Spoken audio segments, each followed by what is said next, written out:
Saudara-saudara, salam.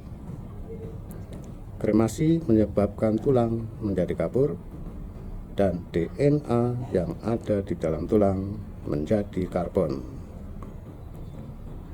Perubahan tulang menjadi kapur dan DNA menjadi karbon dapat dijelaskan dengan mengambil sumber bacaan Alkitab, sumber bacaan biologi, sumber bacaan kimia dasar, kimia organik, dan kimia tanah.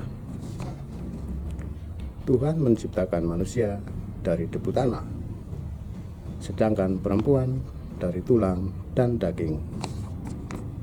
Kejadian 2 ayat 7 dan Kejadian 2 ayat 23. Adam diciptakan dari debu tanah, maka semua keturunan Adam akan kembali menjadi debu tanah melalui proses kematian. Semua keturunan Adam mengalami kematian, maka semua keturunan Adam akan dibangkitkan. Perempuan Hawa diciptakan dari tulang dan daging, maka keturunan Hawa hanya satu. Keturunan Hawa hanya satu, yaitu manusia yang dapat meremukkan kepala iblis. Manusia yang dapat mengalahkan iblis. Kejadian 3 ayat 15. Keturunan Hawa yang dapat mengalahkan iblis adalah manusia yang dilahirkan dari firman. Firman itu telah menjadi manusia dan diam di antara kita. Yohanes 1 ayat 1 dan Yohanes 1 ayat 14. Yesus inilah yang akan membangkitkan orang-orang mati dari semua keturunan Adam. Jika ada orang-orang, termasuk orang Kristen, yang mengklaim dirinya bahwa mereka itu adalah keturunan Hawa, mereka itu adalah gagal paham. Gagal paham sebab keturunan Hawa hanyalah Yesus. Manusia Adam diciptakan dari debu tanah. Penyusun tanah adalah unsur logam dan unsur non-logam. Unsur logam yaitu yang pertama adalah kalium, kedua boron, ketiga magnesium, keempat kalsium, kelima besi, keenam tembaga, dan ketujuh molibden. Sedangkan unsur non-logam adalah nitrogen, fosfor, sulfur, dan klorin. Komponen penyusun pasir adalah besi, silikon, kalsium, dan silikon dioksida. Komponen penyusun tanah lempung adalah silikon dioksida, besi trioksida, magnesium oksida, dan kalsium oksida. Kalsium oksida, rumus kimianya adalah CaO. Nama lain dari kalsium oksida adalah kapur. Kapur juga disebut sebagai kapur tohor. Kapur digunakan dalam bahan bangunan sebagai campuran semen dan pasir. Dari kandungan unsur kimia di dalam tanah, unsur kimia di dalam pasir, dan unsur kimia di dalam tanah lempung, maka dapat diketahui bahwa Tuhan menciptakan manusia memang dari debu tanah, bukan dari pasir dan bukan dari tanah lempung. Komponen penyusun tulang manusia adalah magnesium fosfat, kalium fosfat, protein, dan kalsium karbonat. Kalsium karbonat, rumus kimianya adalah CaCO3. Nama lain dari kalsium karbonat adalah batu kapur. Di alam, batu kapur ditemukan di gunung-gunung gamping. Tulang sifatnya baik, aman, dan awet dalam jangka waktu yang sangat lama dan tidak terdekomposisi oleh bakteri pembusuk. DNA singkatan dari deoksiribonucleic acid. DNA tersusun oleh senyawa organik, gugus fosfat, gula deoksiribosa, dan basa nitrogen.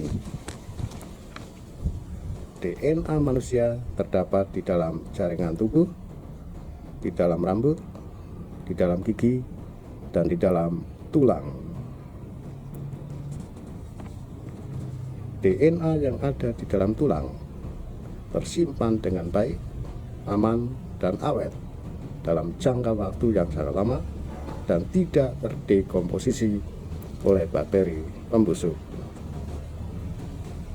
Fungsi DNA adalah menyimpan informasi genetik dan bisa meneruskan informasi itu secara tepat ke turunan makhluk hidup dari generasi ke generasi.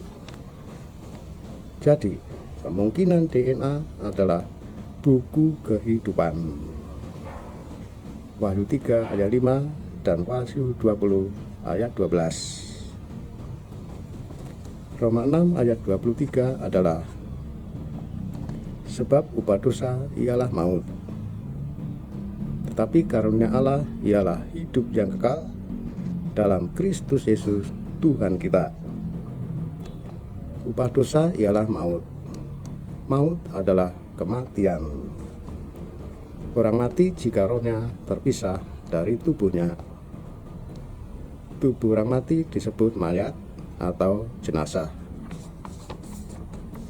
Jika yang memisahkan roh dari tubuhnya adalah Tuhan, maka di dalam kubur jenazah itu terdekomposisi oleh bakteri pembusuk untuk menjadi debu tanah, dan rohnya mendapat tempat di Firdaus.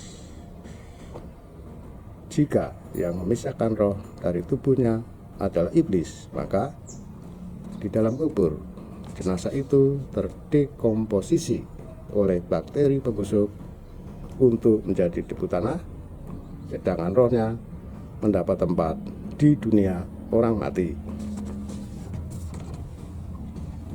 Jenazah yang dimakamkan, maka tulang-tulangnya dalam kondisi yang sangat baik, aman, dan tahan dalam jangka waktu yang sangat lama dan tidak terdekomposisi oleh bakteri pembusuk. Demikian juga DNA yang ada di dalam DNA. Demikian juga DNA yang ada di dalam tulang tersimpan baik, aman, dan tahan lama dalam jangka waktu yang sangat lama dan tidak terdekomposisi oleh bakteri pembusuk. Roh orang mati yang di Firdaus dan roh orang mati yang di dunia orang mati akan dibangkitkan secara bersama-sama oleh Tuhan Yesus. Daniel 2 ayat 2 adalah, dan banyak dari antara orang-orang yang telah tidur di dalam debu tanah akan bangun, sebagian untuk mendapatkan hidup yang kekal, sebagian untuk mengalami kehinaan dan kengerian yang kekal. Dari ayat tersebut dapat disimpulkan bahwa orang-orang mati yang dibangkitkan adalah yang jenazahnya dimakamkan. Jenazah yang dimakamkan akan terjadi proses alamiah sebagai berikut. Yang pertama, di dalam kubur, jenazah itu akan terdekomposisi oleh bakteri pembusuk untuk menjadi debu tanah. Yang kedua, di dalam kubur, tulang-tulangnya tersimpan baik, aman, dan tidak mengalami dekomposisi oleh bakteri pembusuk. Yang ketiga, DNA yang ada di dalam tulang tersimpan baik, aman, dan tahan lama, tidak terdekomposisi oleh bakteri pembusuk. Nah, kremasi adalah sebagai berikut. Kremasi menurut agama Hindu adalah upacara pembakaran jenazah yang dipercaya untuk menyempurnakan jenazah dan menyucikan roh agar dapat kembali ke Sang Pencipta. Proses kremasi dilakukan selama 2-3 jam pada suhu 760 sampai suhu 980 derajat Celcius. Amos 2 ayat 2 adalah, oleh karena ia telah membakar tulang-tulang Raja Edom menjadi kapur. Jenazah yang dikremasi akan terjadi proses sebagai berikut. Yang pertama, jenazah yang dikremasi akan menjadi abu, bukan menjadi debu tanah. Yang kedua, tulang yang dikremasi akan menjadi kapur, bukan menjadi debu tanah. Yang tiga, DNA yang ada di dalam tulang akan menjadi karbon, bukan menjadi debu tanah. Nah, reaksi kimia tulang yang dikremasi adalah sebagai berikut. Yang pertama, di dalam tulang mengandung senyawa kalsium karbonat. Kalsium karbonat dipanaskan pada suhu tinggi akan terjadi kapur, CaO, dan gas karbon dioksida. Yang kedua, DNA yang ada di dalam tulang akan menjadi karbon dan gas karbon dioksida. Jadi, proses kremasi bertentangan dengan hukum alam. Proses kremasi adalah proses pembakaran jenazah yang dilakukan oleh manusia atas dasar keyakinannya. Sedangkan hukum alam adalah ketetapan dari Tuhan yang berlaku sejak manusia jatuh dalam dosa. Kejadian 3 ayat 19b. Sampai engkau akan kembali lagi menjadi debu tanah, karena dari situlah engkau diambil, sebab engkau debu, dan engkau akan kembali menjadi debu. Jadi orang-orang mati yang jenazahnya dikremasi tidak dapat dibangkitkan. Tuhan Yesus adalah Tuhan yang Maha Kuasa.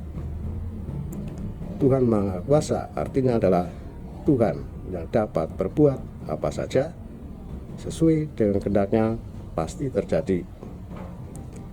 Tuhan Maha Kuasa, Tuhan dapat membangkitkan orang-orang mati yang jenazahnya dikremasi. Tuhan Maha Kuasa, tetapi Tuhan juga Tuhan yang Maha Adil. Tuhan Maha Adil, maka Tuhan harus berbuat adil. Bagi orang-orang yang melakukan kehendak Tuhan akan diberi upah. Sedangkan bagi orang-orang yang tidak melakukan kehendak Tuhan akan dihukum.